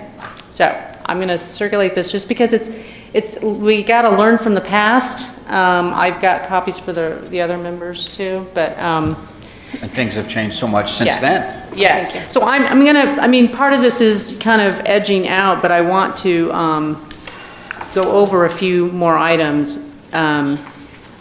So the materials that I'm going to ultimately hand out are the 1984 Planning Board approach, a 1996 legal memo, our draft staffed concept, which is more of a surgical approach to what? Come on, share. it really is the same issues. Yeah. Yes. Yeah, just rinse, repeat. It will continue to be. It's let's do the time warp again. Yeah, we are definitely doing the same dance, same headache, different decade. Yep. So, draft staff concept. So we worked a lot at trying to find a way to surgically amend the zone where it would function in the same manner, would have limited impact, could address the existing non-conforming lots, and would address that income rule, which gets back to the conversation around using median income and other concepts. The idea was introduced to also allow a special exception and use the Agricultural Advisory Committee to advise. We'll get into that and the reality of whether or not that would really work. I've included, again, the City Council PowerPoint presentations, and then I'm also going to give you the full Bates College survey instrument because it's a large 6-page document. You're going to get a presentation on Monday, but it will be an abbreviated summary of major findings. They have the ability with this database to do all sorts of crosstabs and analysis of subgroups and findings for all sorts of demographic and every field is able to be crosstabbed. So if there's something that you would like researched or you'd like a finding on, there's a possibility and you'll know exactly what was asked and what information they've collected. So I want to give you that. These are the items that the City Council has workshopped, and it just summarizes in general: history of the zone, comprehensive plan goals, ad hoc crossroads study, and some farming statistics, a parcel breakdown. So in this document, you will find a lot of those stats and breakdowns. Property tax values, there's been a lot of discussion about potential changes of value and how properties currently assessed, particularly those that are split zoned, or if there is a home in the ag zone, how is that evaluated? So there's been a lot of discussion and questions asked by City Council about evaluation for tax purposes. The staff has asked for input on what is the ideal outcome for any amendment to the zone. We aren't there yet. The major thing we've received is let's get a change to this 50% income rule and address the non-conforming lots that are between 3 and 10 acres. So those are the major outcomes that we have heard to the answer to this question. They've also, they reviewed your process and your decisions and recommendations around the text. They've also reviewed the Conservation Commission's recommendations. They reviewed the legal memo regarding the proposed amendment. We introduced, again, a few land preservation tools. We talked about creating different zones or overlays in the AGP, similar to, yes, let's create a conservation zone, let's create a watershed protection zone, let's have overlays to do X, Y, and Z. There's discussion around some of that. Is that something that we can do? We've looked at, or the City Council has looked at the State Farm Program. There's been discussion around using those metrics to be a condition. That program is pretty specific to having 5 contiguous acres in active use. And there are certain exclusions, like marijuana would not be counted as a crop because the state doesn't count it as a crop. They use averages from 1 of 2 years or 2 to 5 years because crops can vary and income can vary. There's all sorts of discussion around that. We've also talked about different income options, again, using median income as a benchmark or total household income to provide some variability. Again, the non-conforming lots, a special exception that, and as you know, special exceptions are a public hearing. It would mean noticing, it would mean conditions of approval. It would possibly provide for an ag advisory committee to review a project and say, oh yeah, you know, these guys, man, they're totally invested in their potato farm, they're shipping these, you know, potatoes to market, and yeah, they're only making, you know, $5,000 a year, but, you know, their household income's only $35,000, so let's give them a break and make it a special exception. That'd be really awesome if you could make $5,000 a year growing potatoes on 3 acres. Hey, I'm making numbers, I'm pulling numbers out of my hat. I'm just saying, we're trying to create scenarios in which, hey, you know, let's be real here. And let's, if people are contributing to the agricultural market, how do they not meet the standard, right? Kind of thing. Difference between a hobby farm and commercial farm, we're back there again. So these are just, again, items that have been workshopped. Enforcement and administration of income as a standard, and farming as a prerequisite to issuing a residential building permit, the problems with that. And as you already mentioned, and you're just asking for the numbers, how many homes are out there that aren't being farmed? How do we even monitor what's going out there in terms of income? Would we say all the farming activity out there is meeting the 50% income threshold? We don't know. So. Can I ask? Yeah. And I try to stay up to date with what, I know I just pulled the cord there. I try to stay up to date with what the council's doing. I don't remember I'm seeing this, and this is ringing a lot of bells. Has the council discussed some of the concepts that were in the Crossroads report with regard to the idea that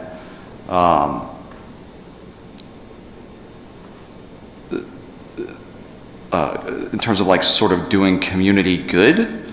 Like there was a concept in the Crossroads report that was essentially like, you know, no, they haven't really delved now. There could be a certain income, or this person could donate X amount of value to the local food shelter, and that could count towards like a... No, they haven't gone into any of that kind of depth on any of these things. The most we've gotten into are things like the distinction of can it just be, does it just have to be agriculture? Can you have a conservation easement or be in forestry and have the same rules apply? And the answer is, you don't have to live on the land for a conservation easement or for forestry to occur. But for farming, it's typically preferable that you are there. You don't have to live on the land to farm it, but it's a lot easier, particularly if you have sensitive crops and animals. So those are things that they have touched on. Again, there'll be more on Monday. I hope you can all attend. We are going to be addressing some of these things. I want to give you 2 other items. So this is the staff draft. These concepts have been circulated. You'll see some of them in the PowerPoint that you have, so the council has already seen some of these. And the idea that we were looking at is in regards to changing it to median household income for the city of Auburn, basically saying, well, you know, let's just look at the median household income and have a percentage rule apply to that. The problem with this always gets down to, how do you choose the percentage? Is it just, there's got to be some rationale. It can't just be arbitrary and capricious. Yeah, I remember that's really where the council came at staff was, you know, right. Great, you came up with 40%, but where'd that come from? What's the rationale? So, and I think when you break it down, and we've got some examples looking at, you know, maybe 25% is fine. You know, if and it's really hard to know, because it could be that, you know, at you know, as you said, $5,000 in crops, $10,000 in crops. If you're just starting out, if you're in the first 5 years of your business, that's ambitious, possibly.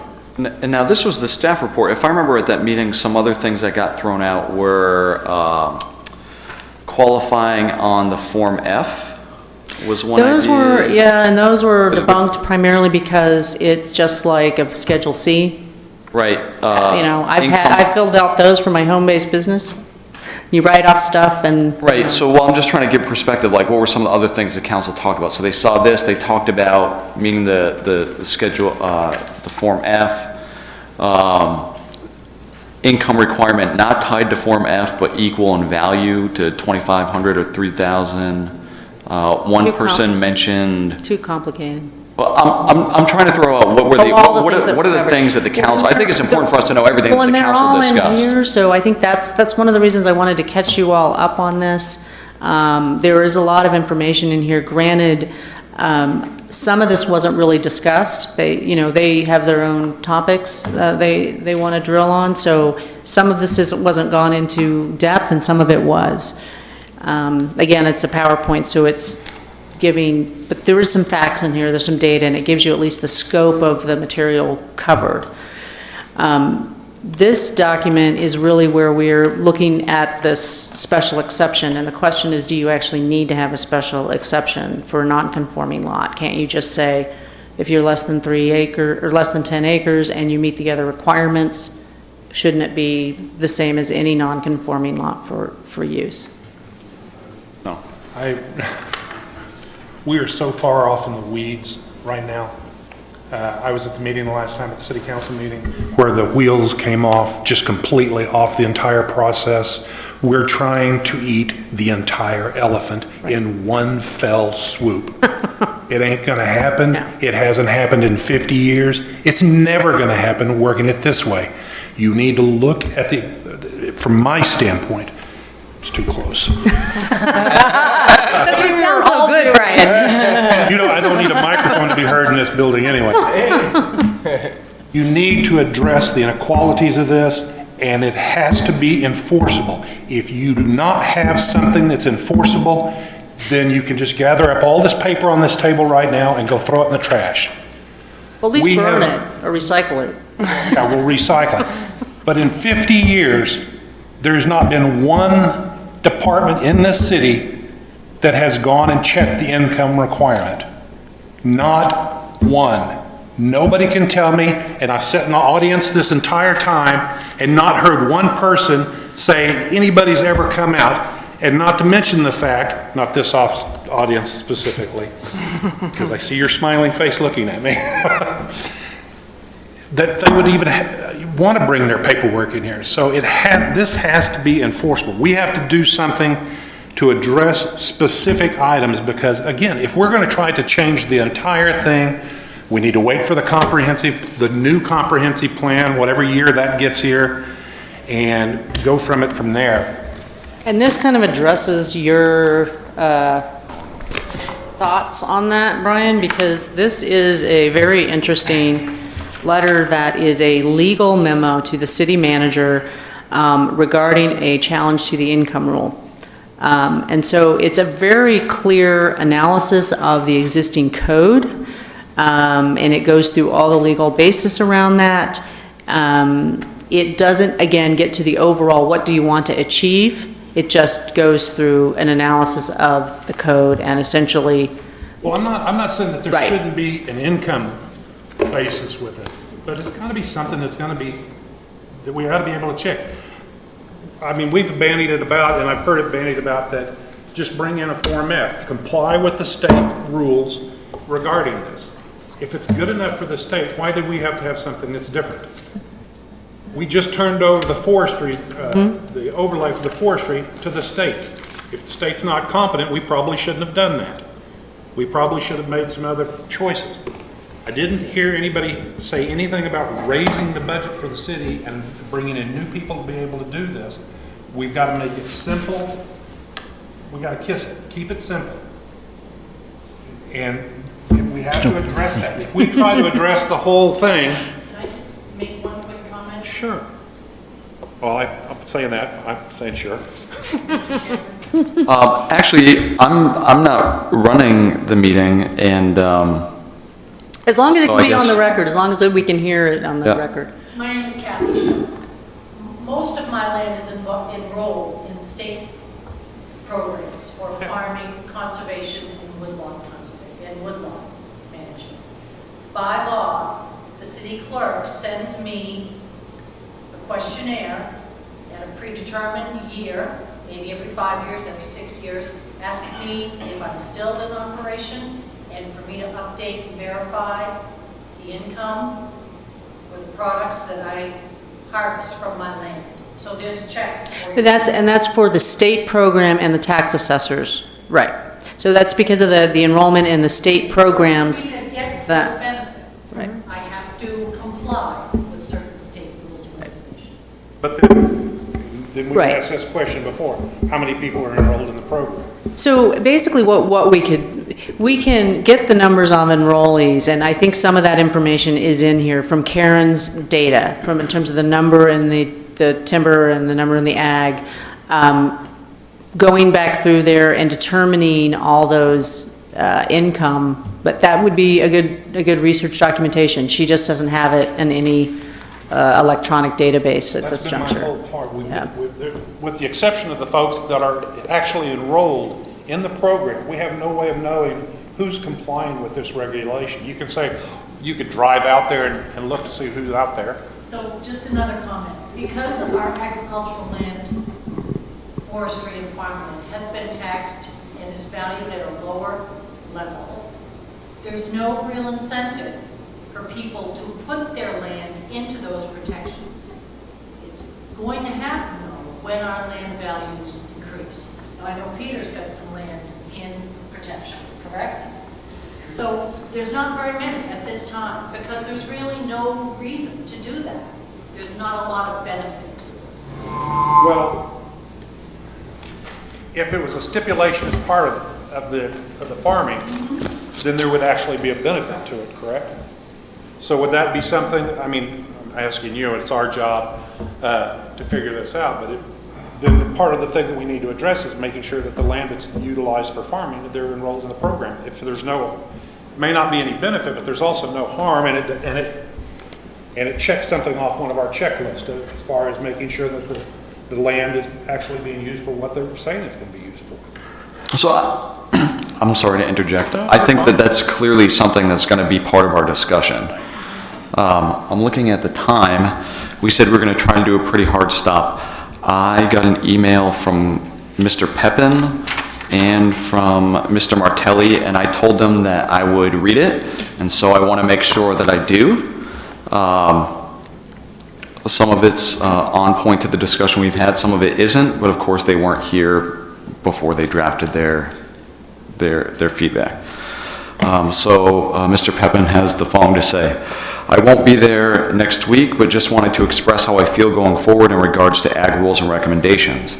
I think it's a good idea to recommend staff support for the ag committee, considering how broad their scope will be. For instance, that's something we've discussed tonight.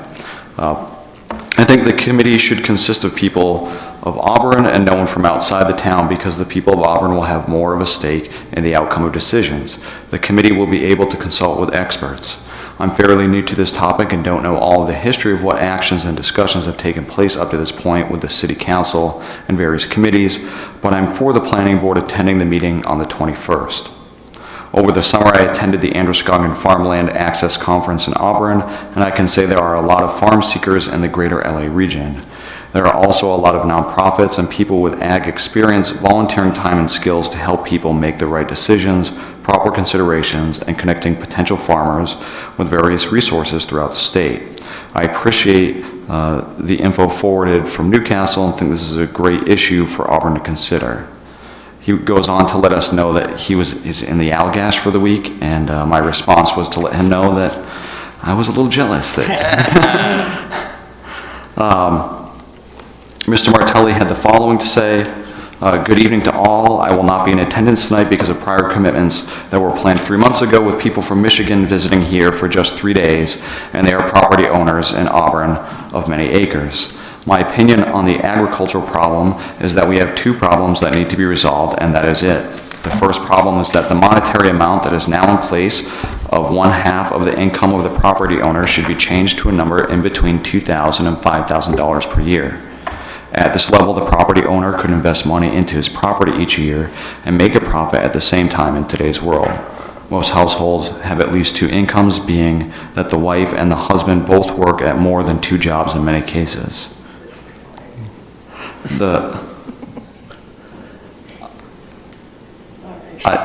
I told them that I would read exactly what they sent to us.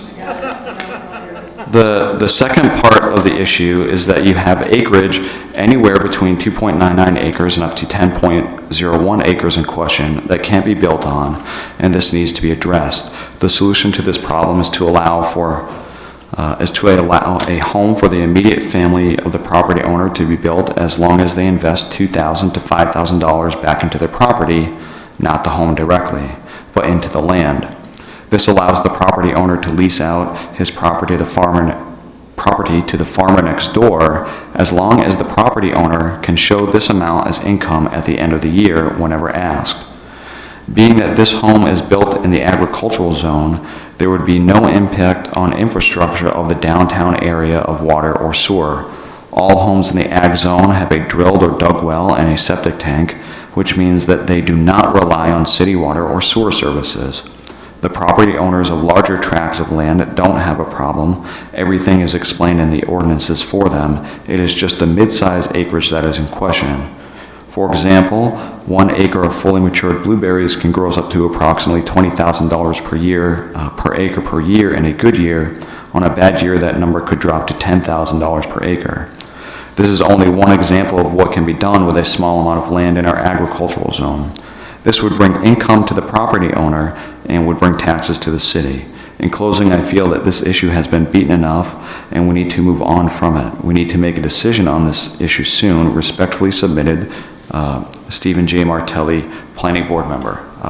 And again, I let those two members know that I would read on record whatever that they wanted to send me because they let me know that they wouldn't be here, so. And I, Thank you. no problem. And I do have to leave. I had made another Yes. commitment Yeah. based on the. So the only other thing I sent out there was making sure you had all of the questions on the survey in preparation for the presentation on Monday night. And I think it's been fairly productive just to talk about this stuff. I hope I didn't dominate too much yielding all this information, but, and I dumped a lot of info on you, but it's better to have more information than less when you've got something this complicated. I, for one, will say thank you. I'm glad that we had this meeting. I wish that we had more time like this. Our meetings are always so full and rushed. It's nice, A, to discuss so much, and B, be leaving at this time. So. Yeah. And Yeah, thank you, Audrey. because I opened the workshop, I assume it would be my responsibility to close the workshop, so the workshop is closed. Thank you, everyone, for attending, Right. and have a great night. Thanks. Adjourn.